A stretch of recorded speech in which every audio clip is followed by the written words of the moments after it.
2. Welcome back, WNST, Towson, Baltimore, and WNST.net. It's August. This used to be baseball pennant season around here, but there are no pennant races around here, but there is baseball. If you like the Yankees or the Red Sox, they come through, or we go through there, Houston, and now we get to the dog days and 40-man rosters and Hunter Harvey and Luke Jones. I'm wearing my Roberto Clemente hat to honor the great one's 85th birthday over the weekend. I think Bill Cole and my great sponsors are fine with me not wearing their hat for a day to honor the great one, but boy, we're so far away from that, and over the last week, hearing from the Oriole fan base about how I don't know what I'm talking about, and what would I ever know about franchise relocation when I've been monitoring this for like 4 decades. I'm writing about this Oriole thing at 100,000 feet, as I've talked to the Marty Conways and the Eric Fishers and the Maury Browns. You can go listen to all that up in the BuyAToyota.com audio vault. But I'm also going to Nashville this week, and Portland and other places to find out what the temperature is. But on the field, it's been particularly horrific, right? I mean, they're going to set a record that is, forget 1989 and losing 21 games. This is going to be like an all-time record for this home run pitching thing, right? Yeah, well, it's a major league record that's 3 years old, so it kind of speaks to what the game has become universally with home runs. But and tanking, add tanking in there too. By the next time you and I meet to discuss the state of the Orioles, they will have set a major league record for home runs allowed in the season. And it was very clear back in April that this was going to happen. The fact that we're talking about this in heading into the final 10 days of August, and they're going to shatter the record with close to roughly a quarter of the season left, it just speaks to where they are as a pitching staff. And I think what's happened over the last 2 weeks is not stunning by any stretch of the imagination.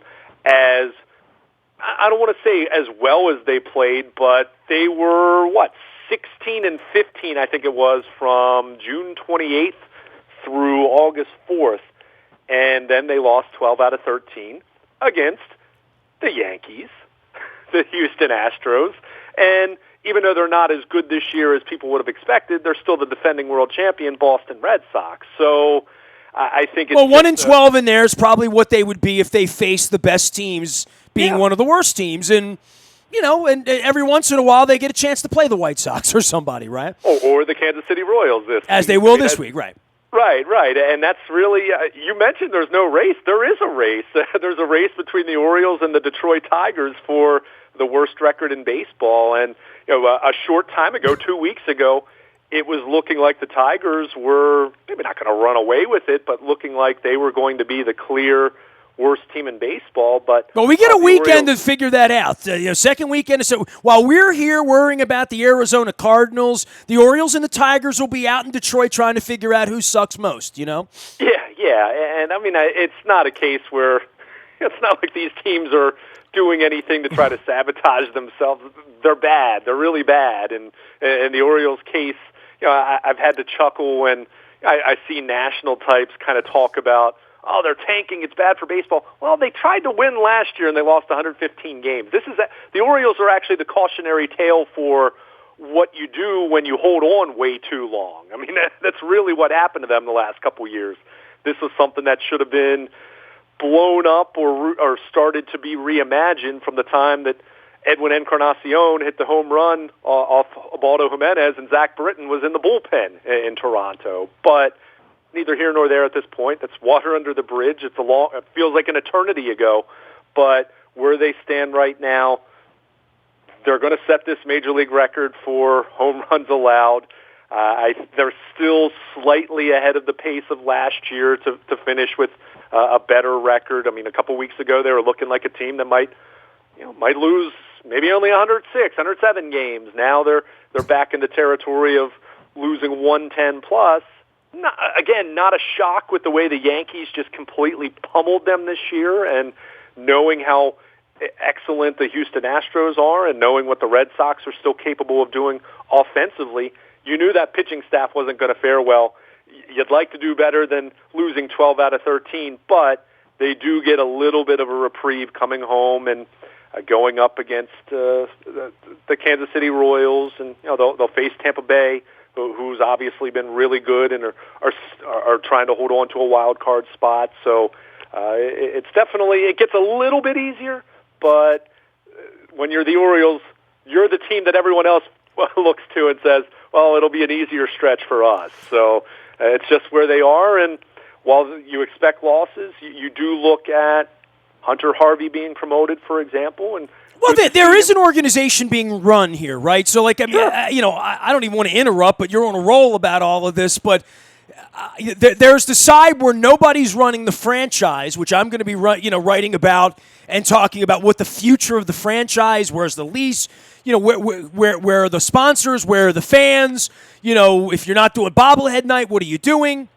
And then there's what's going on at the minor league level? And we now have a little bit of a compass, right? Like, it's been 6 months of cameras and arm slots and angles, and can we tweak this on this player? Can we make this player better? Can we get this player some big league at-bats? Can we get this guy from Delmarva to Norfolk this summer, right? Like, all of those trajectory things, and then some disappointments, some injuries, all those things you would have when you're monitoring 50 or 60 young men, which is what they basically have. They have more than that, but of the real guys they're really monitoring, that's where they are. And this is a time to take stock of who is going to come up and play next month, who's going to be on your 40, who do you project where in the offseason, who's going to go to Arizona, who's doing what. All of that's a real thing in motion here that's a lot different than this time last year where Dan Duquette was ducking under his desk, literally, right?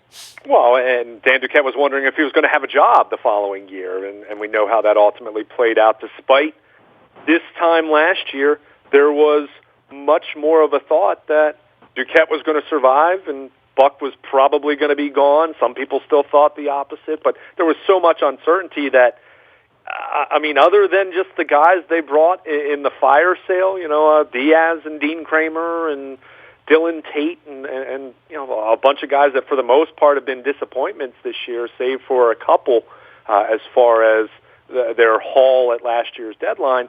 There was so much uncertainty that went so far beyond what we're talking about now. At the very least now, you feel that everything is on the right track down below.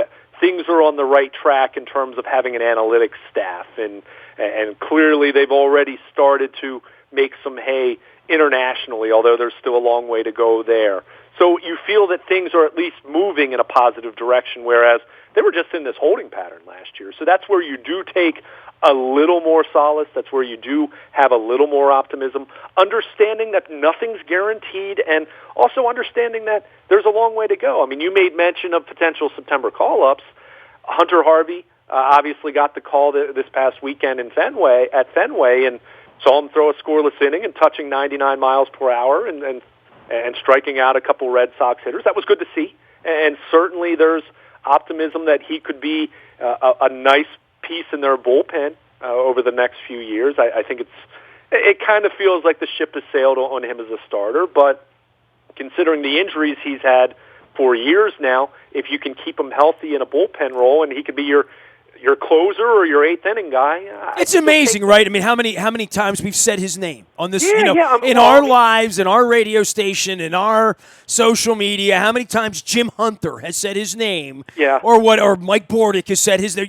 Just that I've heard, and I don't watch a whole lot. But in all of that he finally got. I mean, it's kind of a neat story if you're an Oriole fan. I mean, you're going back to 2014 here. I mean, you're going back to early Buck almost, right? Oh, right. I mean, he was drafted in 13, and remember, in 2014, before the Orioles ultimately got Andrew Miller, John Lester was a name that was being thrown out there. And remember, Lester ultimately, was with the A's and obviously wasn't there very long, but there had been some talk that the Orioles were trying to get Lester, and Hunter Harvey's name was the big name at that point. Had a very successful first full professional season in the minors, and since then it's just been injuries. Tommy John and some shoulder issues and some other weird things that happened to him. He's just had so many injuries. But it's funny, you mentioned it's amazing to hear his name after all these years. It's also amazing to note that he's 24 years old still. So it's not as though yeah, this is right. It feels like when's he 30? Is he Adam Jones's age or what? Yeah, right? yeah. I mean, he there's still time for him to be a really nice back end member of their bullpen. And look, it's not what anyone envisioned when they drafted him, but that's still better than the alternative of being Matt Hobgood, for example. So, but he's just one. But to get back to the point I was kind of referring to was, I'm not sure you're going to see a ton of September call-ups of relevant names necessarily. Could you see a Ryan Mountcastle? Maybe. Could you see a Keegan Aiken? Maybe. But I think there's also Austin Hayes would seem to be someone that would make sense. But you're also talking about some guys who, in Hayes' case, hasn't necessarily been all that successful at AAA. He's been okay, but really where you have to look for more optimism and to be encouraged is Double-A and below. I mean, that's really where you see where the pitching has been that good. You look at the Bowie rotation. I mean, the Bay Sox started off very poorly this season, but you look at how they played the second half of the season and how guys like Zach Lowther and Alex Wells, Bruce Zimmerman and Dean Kramer, those two just promoted to Norfolk recently.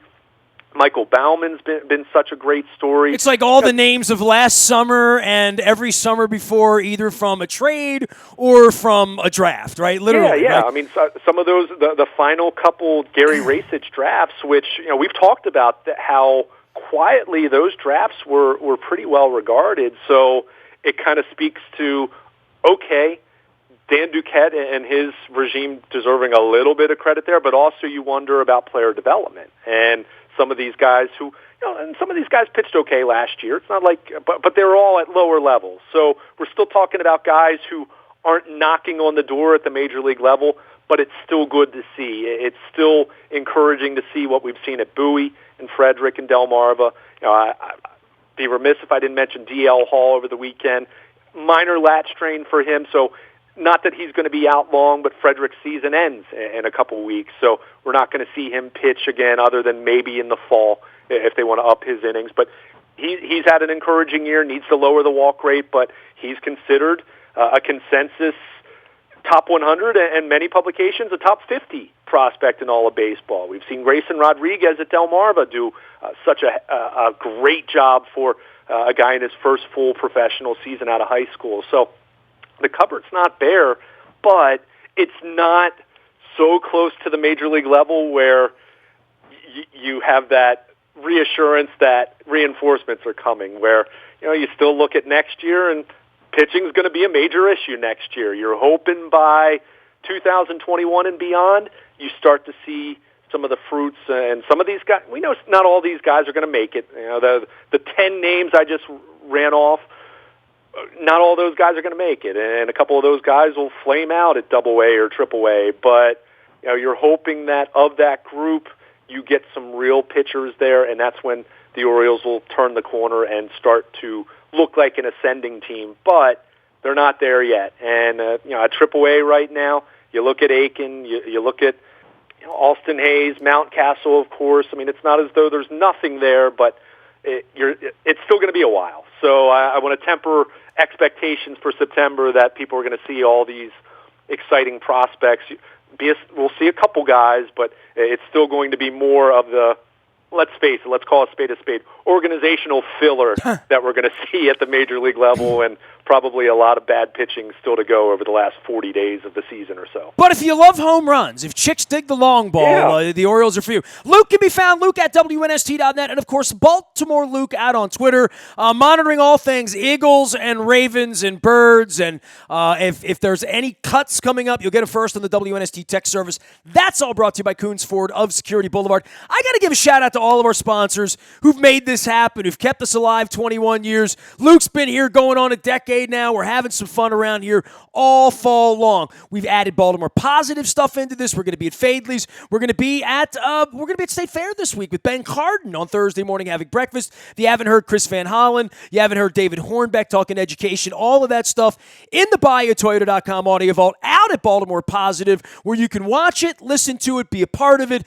throw me an email. I even have a new email address, ness@baltimorepositive.com, as well as nasty@WNST.net, as I always give it out. All right, Bunches of new sponsors, some old sponsors. Brian Sanderoff's going to be here later on this week talking about cannabis education and talking about all that they do at Curio Wellness in Timonium, the holistic spa. Top-of-the-line products, experienced pros, full spa there, full holistic wellness, as well as cannabis education. Stop and see Brian Sanderoff. It is the O in Curio. We'll be telling you more about that as Brian's going to come on and talk about the future of the Orioles with me later on, because no bigger Oriole fan been at it for a quarter of a century like me.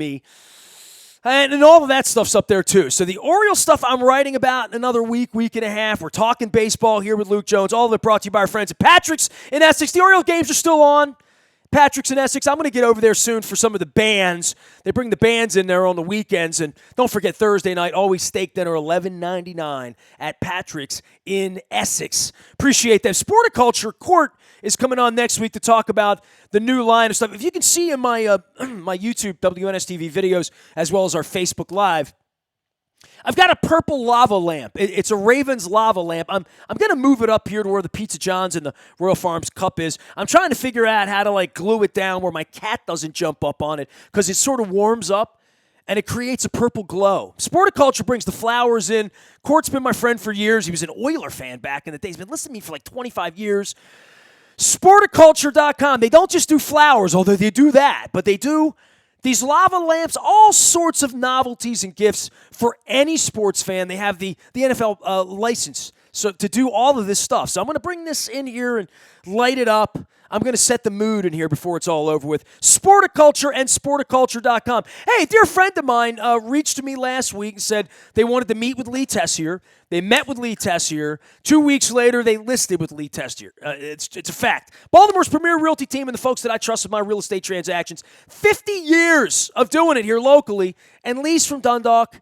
Friend of ours through the leukemia battle of my wife. My wife was fighting for her life. He was running for Man of the Year, Leukemia Lymphoma Society. He won.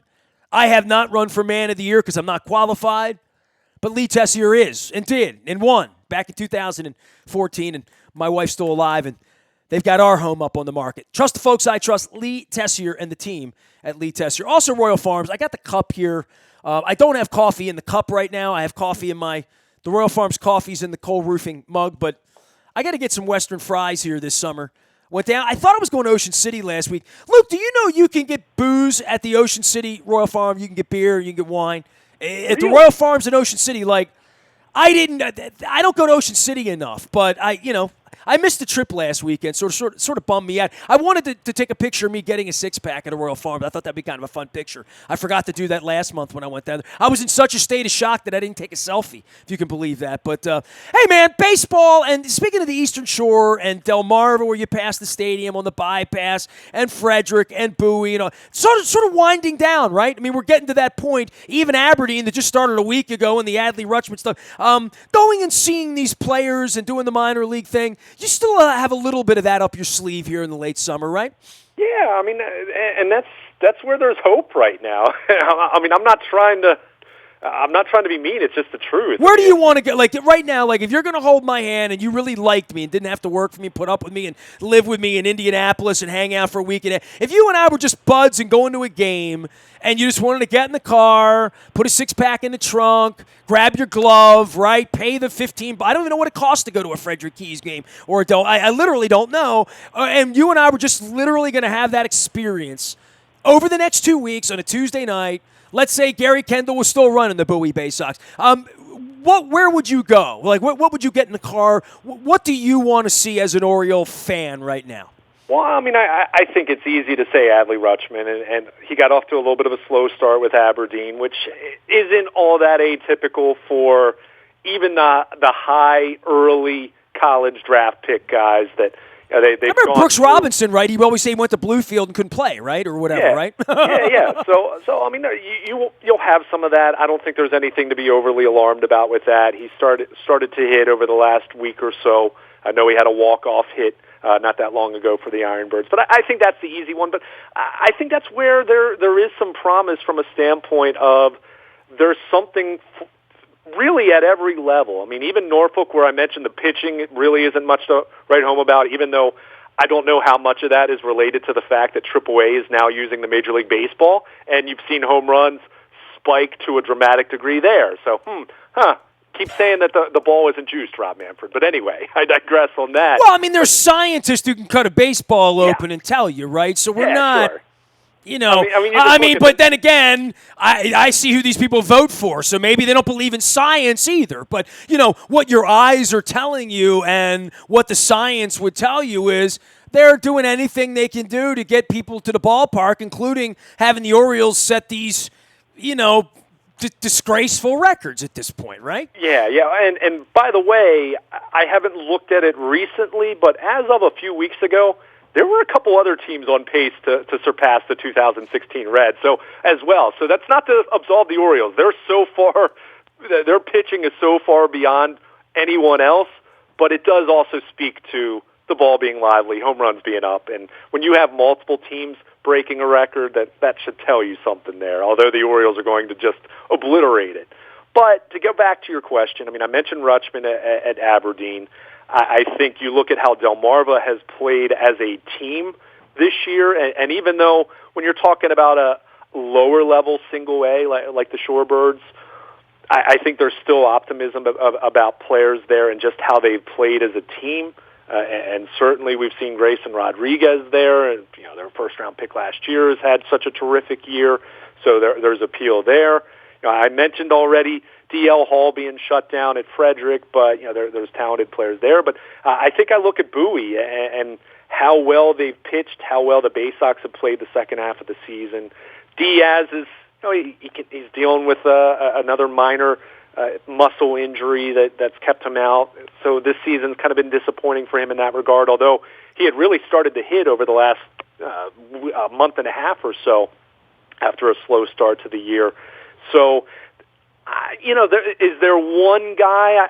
If you're asking me for one guy, yeah, you're going to want to go to see Rutschman, and that's convenient. But if you want to go see the Shorebirds play so well, and hey, make a weekend out of it, and go to Ocean City. That's certainly something that's appealing. But the good news is there's something at every level, and it's more so at the lower levels. But there's something to point to at pretty much every level. Little lesser degree at Norfolk, but it does speak to the fact that their system has made some strides. And Baseball America put them in the top 10 for their farm system, which is obviously dramatic improvement from where. Yeah, that's a hell of it. That's going from 4-12 to 12-4, right? Literally. Yeah. I don't know if it's quite that dramatic. And let's face it, Rutschman's a big part of that because you're talking about one of the great prospects to come out of the draft in the last 10 years. He's up there among the very best to be drafted over the last 10 years. So he's a big part of that, but I mentioned some of those young pitchers. Certainly Grayson Rodriguez and D.L. Hall kind of headline that list. I think they're the guys that have the highest ceiling. Even if it's not a number one, I think a lot of people think they can be number two, number three starters. And the Orioles have a boatload of guys that profile as at least back half of the rotation kind of guys. So if enough of those guys can actually make it, then you'll have something in 2 or 3 years to start to get excited about. But there's a long way to go for that. And in the meantime, yeah, you can check these guys out. And for the most part, the teams have been pretty competitive. And it's something to be I think it's premature to say over the top excited about, but I think there's enough there to be encouraged by, understanding that, yeah, next year's draft, whether they're picking first or second, and next year's international market and the following year's draft probably still picking pretty high, there's going to be an opportunity for this team to continue to really stockpile talent, and Mike Elias has already done a good job in that regard. But I think this year also showed us that the cupboard wasn't completely empty, wasn't completely bare. But I think what's encouraging, and one of the big statistics, and I've mentioned this before, but I'll mention it again, that is a predictor, something that allows you to project, is strikeouts for pitchers at the minor league level. Orioles strikeouts are pretty much up across the board, so that tells you that not only are they bringing in more talent, but I think more so at this point in time, that's telling you something about their player development improving. So long way to go, still plenty of pain at the major league level ahead. I mean, I want to be very clear about that. I feel like we've done a whole Tom Davis thing here, painting the rosy picture when they're 1-12. I mean, it's not rosy. No, it just is what it is. Also, I mean, the minor league is what they have to offer at this point, and if it is real, and it appears to be real, then, it is something to be pointed to say something's coming down the pipe, right? I mean, and in the Rutschman case, by the way, I looked at Ripken and Brooks Robinson. I confused them, strangely enough. Ripken was the one that played at Bluefield in 78 and sort of struggled, I think, early on. Yeah. And Brooks Robinson struggled at the big league level for 4 years. So Brooks took a long time really finding his way as a major leaguer. Not that I remember it, but looking at the numbers, I looked it up. I mean, Brooks 091, 227, like at 45 at bats, they sent him back. He got late for 3 or 4 seasons. Back in that era, guys struggled. It'll be interesting to see how quickly Adley Rutschman comes up. And I go back to even Mike Messina a couple weeks ago, and I had Mark on. I don't know if you heard the conversation with Mark Messina, but you should go listen to that in the BuyAToyota.com audio vault as well. Now that thing's come to totality, Messina was one of those fast-track guys that sort of never failed anywhere. It'll be interesting to see where you fail along the lines of being a 1-1 overall because, Ben McDonald's in the booth, and we saw what that was. I mean, and we've seen Matt Wieters, and we've seen Nick Markakis, and we've also seen the Matt Hobgoods, and guys that don't make it. But a 1-1 overall, and all of that's wrapped up in that. There's a lot of pressure on how fast, how soon, how much, and especially for a college player. I don't know. Like if you and I were to spitball it and say when will he literally be at Camden Yards? What's the due date, the delivery date on that? Is that spring of 21? I mean, I don't know, 22. That's probably the over-under, right? Would be the summer of 21, not before then. Yeah, I mean, and I think a lot of that's going to be the Orioles aren't going to be in a rush to bring him up, quite frankly. I think if we were talking about this in a vacuum, probably sometime second half of next year would be when he's ready to play Major League Baseball and hit 260. When you could start talking about it, let's say. And that's not to say he definitely will be ready then, and we even saw this with Matt Wieters. I mean, Wieters had that unbelievable 2008, but then 2009, before the Orioles promoted him in late May, go back and look at his numbers at Norfolk. He didn't dominate and rake in the same way that he did the previous year going up through single A and double A. So it's not as though it's a fait accompli that he's going to just be Johnny Bench or Joe Mauer or anything like that. I mean, I think Adley Rutschman, I've said this for a while, to me the floor is he better at least be Matt Wieters, but you're obviously looking for a higher ceiling than that, and he does have a higher ceiling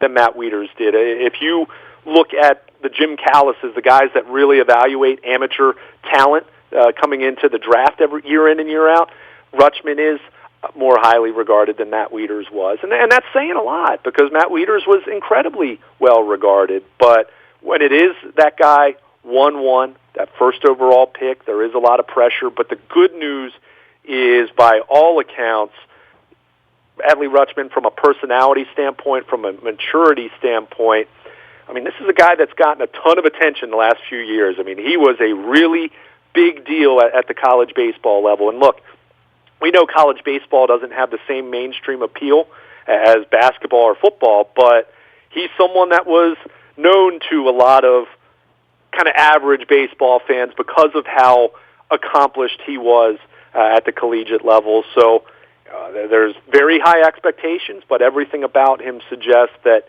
he's going to be able to handle that to the point where I'm confident he will be as good as he's capable of being. Just might not be overnight. It might not be immediately when he's caught up in, say, 2021. So some patience is warranted, and he's struggled a little bit early on with Aberdeen, but again, nothing to be overly panicked about considering he went through the crucible of a college baseball season where scouts were watching his every move and teams were pitching around him. He didn't have the same lineup protection at Oregon State, and he still had a phenomenal year. So you're talking about a really talented player here, and I think got to be patient, but I would expect we're going to see him sooner rather than later, and I can't imagine, unless something's really gone wrong, can't imagine we're not seeing him by some point in 2021. He is Luke Jones. He is Baltimore Luke, and Luke at WNST.net. We're doing a lot of baseball and talking about the future of the franchise. I'm going to be writing about that. All of our WNST coverage brought to you by our friends at Cole Roofing and Gordian Energy. Bill Cole's going to be in here a little later on in the week and give me a little bit of therapy on this Baltimore moving, Baltimore versus everyone thing, and of course football season, and the Eagles and the Ravens getting together this week. We'll have all of that together for you as well. King Discount Liquors, Lottery Beer Booze. I'm in the new commercials. My Free the Birds hat that that Marco and the folks at the Orioles called the folks at Comcast to have pulled. I'm not wearing my Free the Birds hat because apparently the Orioles think they own the trademark to Free the Birds. It's the most bizarre thing I've ever seen. So the folks at King Discount Liquors wanted me to bring that up. So give a shout out to Johnny Bev. I bought a case of wine last month. I ordered a case of Ben Marco wine, this Malbec. It's delicious. Steve DeCastro and Roos Chris have it there. I had a glass of it. I said, I need to have that wine. So I'm good for wine for like a year because I don't drink that much wine. But Lottery Beer Booze, and when I picked the Johnny Bev's, like, oh, that's a good wine, man. And so if you need some wine, Johnny Bev's your guy. King Discount Liquors, they are always there for you. And stop by and see my friends Chad and everyone at Al's Seafood. They've remodeled. They've expanded. They've got crabs, the big fat ones. They got the crab cakes. They got seafood you can take home. You can pick up a six-pack. You can sit down. The dining room's beautiful. And there's a whole story to be told. The Irvine Tales, coming soon to a network near you at Al's Seafood. And Amici's, where I had lunch last week in the fat meatballs. I sent the guys from Strangelove into Amici's last week for the marinara. Stop by, see them, get back to Little Italy. We were there on Sunday morning. They had the big festival going on through the entire neighborhood. Little Italy, one of the great joys of living downtown. One of the things that makes Baltimore great is being able to go over and get meatballs from Amici's. I'm not lying. I mean, that's one of the great parts of my life, the Pane Rotondo. Even though I don't eat it as often as I want to, watching my figure. Nasty at WNST.net, Facebook, Twitter, LinkedIn, Snapchat, Instagram, streaming live on our Facebook, and doing all things Ravens and Orioles and Baltimore Positive with Ben Card coming up this week over at State Fair in Catonsville. We are WNST.net, AM 1570 at WNST Towson, Baltimore, and we never stop talking Baltimore sports.